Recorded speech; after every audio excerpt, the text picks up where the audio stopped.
आदरणीय गरीबदास साहिब जी को परमात्मा मिले,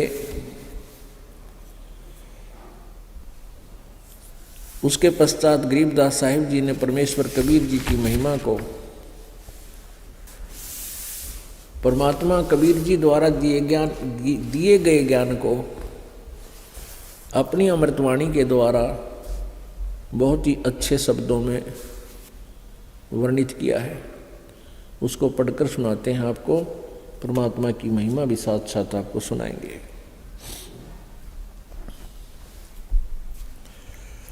कस्तूरी नाम कबीरे है, बिन छेड़े मैं कंते, आद अंत की कहते हूँ पटतर कोई न संत। चितानंद चंदन कला अवगत लहर उठंत, जिन आकार अजोख पदवो त्रिकुटी में दीखंत। ग्रीब नैनो मद निरखत रहे अवगत नाम कबीर, बेड़ा पार लगाए हों सुरत सरोवर तीर। ग्रीब नैनो बीच कमल है उज्ज्वल हिरंबर धाम, शेष शेष पुनरटत है जिन्होंने पाया वह राम। ग्रीब शेष 88 ना गए 2400 पर चोख, 3300 पर तलब है कोई बकरा कोई बोक। ग्रीब शेष 88 5 में 2500 को पूछ, ये तो अस्थिर है नहीं कि बे मुकाम के बेकूच।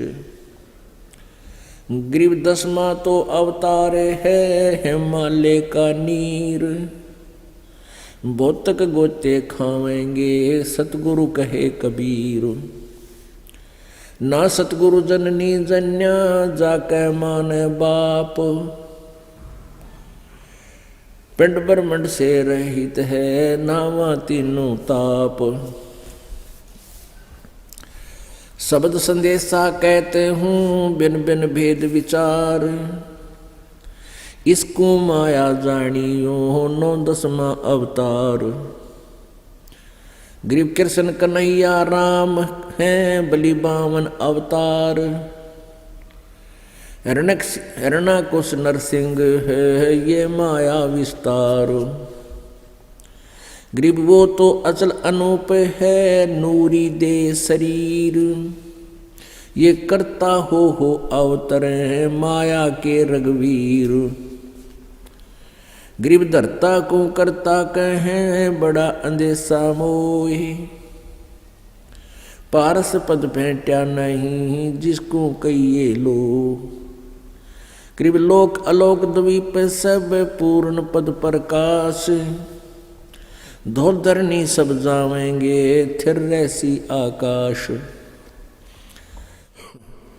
आकाश नाश में है नहीं और सब का नाश, शब्द अतीत सुबाने है तिथि बारन 12 मास।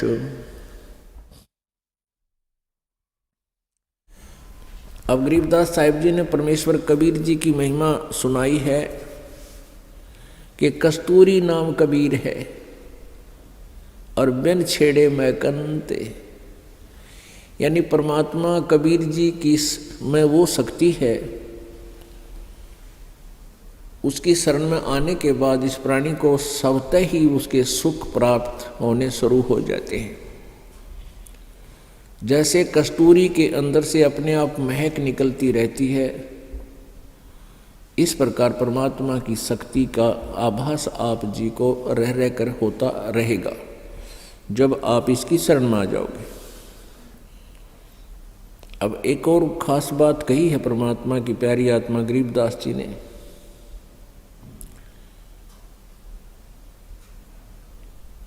शेष 88 ना गए 2400 पर चोख, 3300 पर तलब है कोई बकरा कोई बोक। शेष 88 5 में 2500 में पूछ, ये तो अस्थिर है नहीं कि बे मुकाम कब कूच। 10वां तो अवतार है हिमालय का नीर, भौतक गोते खावेंगे सतगुरु कहे कबीर। इसमें क्या बताया है कि 88,000 ऋषि और ये 24 अवतार आप जी मानते हो, जैसे हिंदू धर्म के अनुसार 24 अवतार माने जाते हैं, जो आ चुके हैं, जो अपनी लीला कर चुके हैं। और 25वां निकलंक नाम से कलयुग के अंत में आवेगा, निकलंक नाम से। और सिंभल नगरी में विष्णुदत्त शर्मा के घर पे उसका जन्म होगा और फिर वो अपनी लीला करेगा। तो क्या बताते हैं कि ये सभी अवतारगण वहाँ से परमात्मा रूप धारण करके आते हैं, परमात्मा की कुछ शक्ति लेकर आते हैं, उनको कुछ पावर दे देता है ये काल, और उनका निर्धारित कार्य होता है, उसी को वो करते हैं। जैसे विष्णु जी आए थे, श्री राम रूप धार के रावण का वध किया, ऐसे ही श्री कृष्ण रूप में विष्णु जी आए तो जो उनके निर्धारित कार्य थे, कंसवध आदि जो भी उनकी लीलाएं आप पढ़ते हो, उन्होंने वो किए। लेकिन अंत में वो अपने कर्मों को बिगाड़ जाते हैं। यहाँ उन्होंने जितने पाप किए हैं वो उनके बैड अकाउंट में लिख दिए जाते हैं, और जब तक इनके पुण्य चलते हैं तभी तक ये विष्णु पद पर रहेंगे। फिर इनकी मृत्यु होगी, उसके बाद ये 84 लाख योनियों में चले जाएंगे। ये विधान है इस काल भगवान का। और जो हम सत्साधना करेंगे, कबीर परमेश्वर की भक्ति करेंगे, फिर हम इस लोक में दोबारा नहीं आएंगे, हमारा दोबारा जन्म नहीं होगा। 88,000 ऋषि भी जन्मते मरते हैं, ये भी पशु पक्षी योनियों में 84 लाख प्रकार के प्राणियों के शरीरों में कष्ट उठाते हैं।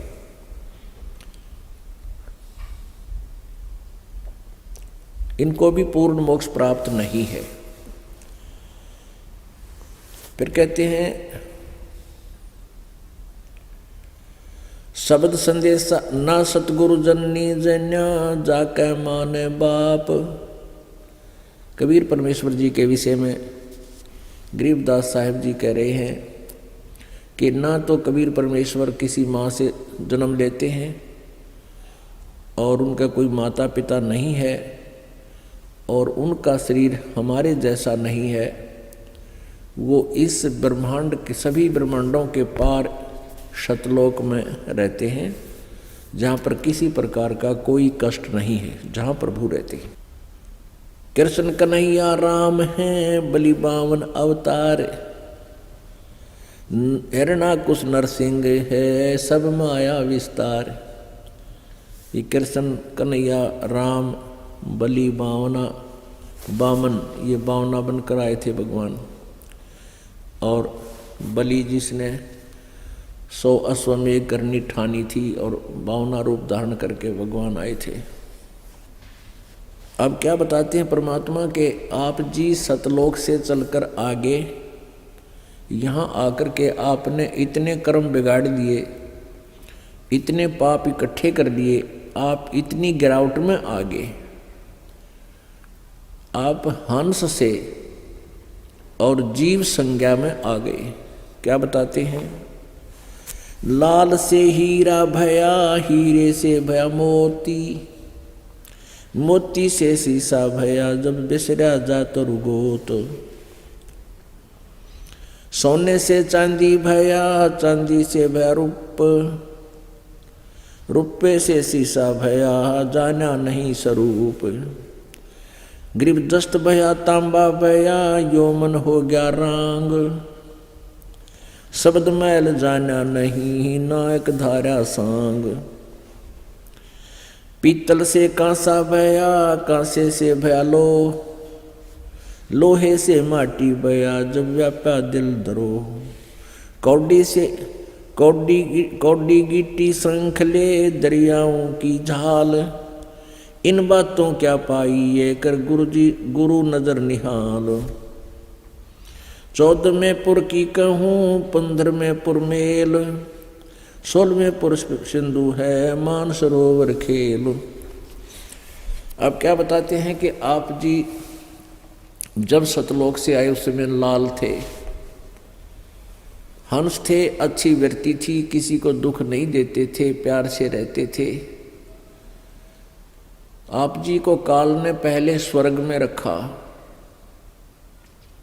महास्वर्ग में रखा, फिर महास्वर्ग से आपको नीचे स्वर्ग में ले आया आपके, क्योंकि पुण्य अक्षीण होते रहे। और फिर आप जी को नीचे पृथ्वी पर पटक दिया, यहाँ आपको सजा रूप में छोड़ दिया। यहाँ कोई सुविधा नहीं, वर्षा आवे वर्षा आ जाएगी, ओले गिरे ऊपर से ओले सिर फोड़ देंगे, आंधी तूफान आवे आ जाएगी। आप जी ने स्वयं ही यहाँ कुछ सुविधाएं बना ली, जैसे किसी ने झोंपड़ी डाल ली, कोई गुफा खोद ली, फिर मकान बनाने लग गए। तन पर कपड़े नहीं थे, अब पर जुगाड़ जुगड़ जोड़ के शरीर ढकने की व्यवस्था बना ली। अब भी यहाँ भूकंप आ जाता है, फ्लड आ जाती है, तो गांव के गांव नष्ट हो जाते हैं। ऐसे गंदे लोक में, ऐसे गंदे स्थान पर हम यहाँ रह रहे हैं और हम यही रहना चाहते हैं। हम ना मरना चाहते हैं और कितना दुख आ जाए हम मृत्यु नहीं चाहते। कहने का भाव ये है कि हम उस वास्तविक स्थान को भूल के काल के जाल में फंस के अपने जो पुण्य थे उनको बर्बाद कर चुके हैं और हम यहाँ भटक रहे हैं। उसके विषय में बता रहे हैं कि सोने से चांदी भया, चांदी से भया रूप, रुपए से शीशा भया, जाना नहीं स्वरूप। जस्त भया यानी ये जो है सिल्वर होता है ना, उससे जस्त भया, फिर तांबा भया और तांबे से भया रांग, यानी इतनी गिरावट में आ गया, इतनी कमजोर संस्कार हो गए आपके। आपने शब्द मैल जाना नहीं, नाहक धारो सांग। ये ऊपर हमने सवांग बना रखा हमारे, कोई कुत्ता बन गया। जैसे आपने देखे होंगे ना, सवांग करते, सांगी करा करते, सवांग लड़के का रूप धारण कर लेते, लड़का ही लड़की बनकर खड़ा हो जाता, सवांग बना लेता। और सवांग में व्यक्ति राजा का रूप वेशभूषा बनाकर, राजा जैसे वेशभूषा पहनकर राजा का रोल करता है। कहते तुम यहाँ फिर एक सांग बन गया, सांग निकल गया तुम्हारा। कोई कुत्ते का सांग कर रहा है, कोई गधे का सांग कर रहा है, कोई पशु बन गया, कोई पक्षी बन गया। ऐसी दुर्गति होगी आपकी। उसके लिए क्या बताते हैं कि परमात्मा की भक्ति करो, उस पूर्ण ब्रह्म की साधना करो। घट में शोक सिलसिला, ये सूतक बढ़ा अंधेरे, ये दम गिनती के दिए, फेर सके तो फेर। ग्रीवजित से तीदम ऊचरे, वहीं ठोर तू खोज, हंस लोक को चालिए, बनमत भरम रोज। बांका पड़दा मैल का, कोई न जाने बेव, बिन सतगुरु क्यों पाइए, वो अटक रहा सुख देव। अपने आत्माओं, आप जी सतयुग से आज तक का हिसाब लगाइए। आप जी का जन्म सतयुग में भी हुआ है और सतयुग के अंदर आपकी आयु 1 लाख वर्ष थी और उसमें बहुत यहाँ पर सुविधा सुख था। सबसे पहला तो ये था कि अकाल नहीं गिरा था। दूसरा ये था कि शरीर स्वस्थ रहता था। घने बाग बगीचे, जंगल, फलदार वृक्ष, सुगंधित फूलदार पेड़ पौधे बहुत ही अपने आप ऑटोमेटिकली परमात्मा की कृपा से सतयुग में ऐसी व्यवस्था होती है। शुद्ध प्रदूषण नहीं होता, शरीर मजबूत होता है, लंबी लंबी बहुत ही लंबा, क्योंकि प्रदूषण के प्रभाव से वायुमंडल में हमारे ऊपर दबाव बढ़ता जा रहा है और खान पान कमज़ोर हो गया, इसलिए हमारा शरीर का साइज कम होता जा रहा है। और पहले प्रदूषण था नहीं, वायुमंडल का इतना दबाव नहीं था, शुद्ध हवा थी, बहुत ज़्यादा वन थे, ऑक्सीजन की कोई कमी नहीं थी, तो अच्छा आहार था, मजबूत शरीर था, लंबे लंबे सैकड़ों फुट ऊंचाई मनुष्य की होती थी मानव शरीर की, और लाखों वर्ष जीवन होता था। पिता से पहले पुत्र की मृत्यु नहीं होती थी, क्योंकि पुत्र बड़े वफादार और आज्ञा के पालन करने वाले होते थे। और पुत्र की मृत्यु, ऐसे प्यारे पुत्र की मृत्यु हो जाए तो पिताजी जो है बहुत दुख पाता था। तो उसमें पिता से पहले पुत्र की मृत्यु नहीं होती थी, क्योंकि ऐसे शुभ संस्कारी प्राणियों का जन्म सतयुग में होता है। और पत्नी जो है कभी विधवा नहीं होती थी, स्त्री विधवा नहीं होती थी। और फिर क्या हुआ कि हमने भक्ति ठीक करी को ना, जैसे आप जी हो, अब आप जी अब धीरे धीरे परमात्मा की कृपा हो रही है, कई लाखों की संख्या में आप हो गए हो और आप जी साधना कर रहे हो। पहले परमात्मा कबीर जी आए थे, 64 लाख शिष्य हुए थे कबीर परमेश्वर जी के, और उन 64 लाख को परमात्मा ने सत भक्ति करवाई थी। लेकिन हम परमेश्वर को पहचान नहीं सके, क्योंकि हम अशिक्षित थे, हम सदग्रंथों से परिचित उस समय थे नहीं, जिस कारण से हम अपने भगवान को ना पहचान कर उनसे दूर हो गए। कबीर परमेश्वर जी आए तो उस समय वो ज्ञान सुनाया करते थे। ज्ञान सुनने के लिए बहुत से लोग एकत्रित हो जाते थे। परमेश्वर कबीर जी कहीं भी खड़े हो जाते थे, अपने आप आवाज़ लगानी शुरू कर देते थे। परमेश्वर की सुरीली आवाज़ सुनकर, और इस वाणी के अंदर परमात्मा की जो अमृत वाणी है, ये अमर ज्ञान है, मूल ज्ञान है, इसमें बड़ी कसक है, ये आत्मा को झंझोड़ देती है। परमात्मा के शब्द दोहे आप पढ़ कर देखो, अपने आप कसक बनती है, खिंचाव बनता है। तो ऐसे परमेश्वर खड़े होकर के कबीर जी कहीं पर भी अपने आप बोलने लग जाते थे, उच्चारण करने लग जाते थे इन वाणी को, ऊंचे स्वर में आवाज़ लगा लगा के। तो ऊंची आवाज़ से कोई बोलता है तो प्रत्येक व्यक्ति, आने जाने वाला भी कोई हो, उसका भी अट्रैक्शन होता है कि कौन बोल रहा है, क्या कह रहा है, सुने इसके पास चल के।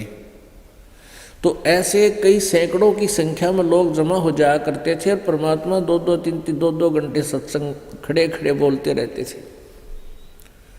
ऊंची आवाज़ उसकी, परमात्मा की लीला, कितने भक्त क्यों ना होते, उसी को स्पष्ट सुनाई देता था।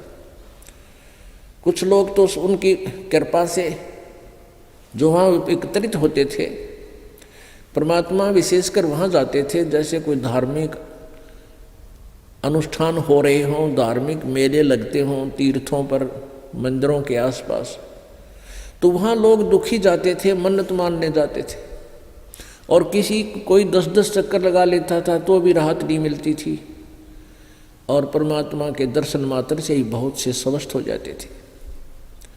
इस प्रकार मालिक की शरण में लोग आने लगे। एक ही अटेम्प्ट में, एक ही बार में 10-20 व्यक्ति सुखी हुए।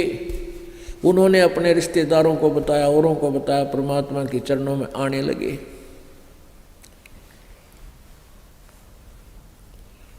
और इस प्रकार लाखों की संख्या में कबीर परमेश्वर जी के अनुयायी बन गए। वो ज्ञान से कम, समाधान से ज़्यादा उनके निकट आए थे। क्योंकि दुखी प्राणी सतयुग के अंदर ये प्राणी बहुत दुखी नहीं था, और अब कलयुग में अपने पुण्यों को क्षीण करके अब ये गलत साधना करता रहा, उससे कोई लाभ इसको मिला नहीं। अब ये कलयुग में आकर के बिल्कुल पुण्यहीन हो गया, और पुण्यहीन होने से आपदाएं, आपत्तियां, शारीरिक कष्ट, मानसिक परेशानी अत्यधिक बढ़ गई है। और जो साधनाएं आप जी करते थे उनसे कोई लाभ मिल नहीं रहा, उनसे लाभ नहीं मिलता, फिर कहाँ चलते हैं कि किसी झाड़े लवाने पाले पर चलते हैं, जंतर मंतर करवाने के लिए चलते हैं। जो पूजाएं तुम किया करते थे वो किस लिए करते थे? घर में सुख रहे, शरीर में सुख रहे, हम पर कोई आपत्ति ना आवे। और जब उनके करते करते आपत्ति बढ़ गई तो फिर कहाँ चले? कहीं किसी सियाने के पास झाड़ा लवाने, किधर भूत कढ़वाने, या फिर किसी मंदिर में पहुंच गए, वहाँ कहते वहाँ सुख होता है। फिर तुम जो साधना करते थे वो किस लिए कर रहे थे? वो गलत थी। जब तक आप पर आपत्ति नहीं आई थी, आप ये सोच रहे थे कि जो साधना हम कर रहे हैं सही है, और जब आई आपत्ति आई तो उसने कोई राहत नहीं दी, फिर आप दौड़ने लगे, इधर उधर भागे। तो परमेश्वर कहते हैं अपनी वाणी में, पर्वत पर्वत में फिरा, कारण अपने राम, राम जैसे संत मिले, जिन सारे सब काम। यानी परमात्मा के लिए पर्वत पर्वत पर को, जहाँ भी किसी ने बताया, जंगल में, झांखाड़ों में, गुफाओं में, मंदिरों में परमात्मा की खोज में गए, वहाँ कोई राहत मिली नहीं, तो संत मिले, जो परमात्मा जैसे संत मिल गए, और उन्होंने फिर सब सुख दिए, सब काम हमारे ठीक हुए, हमारे कार्य सिद्ध हुए,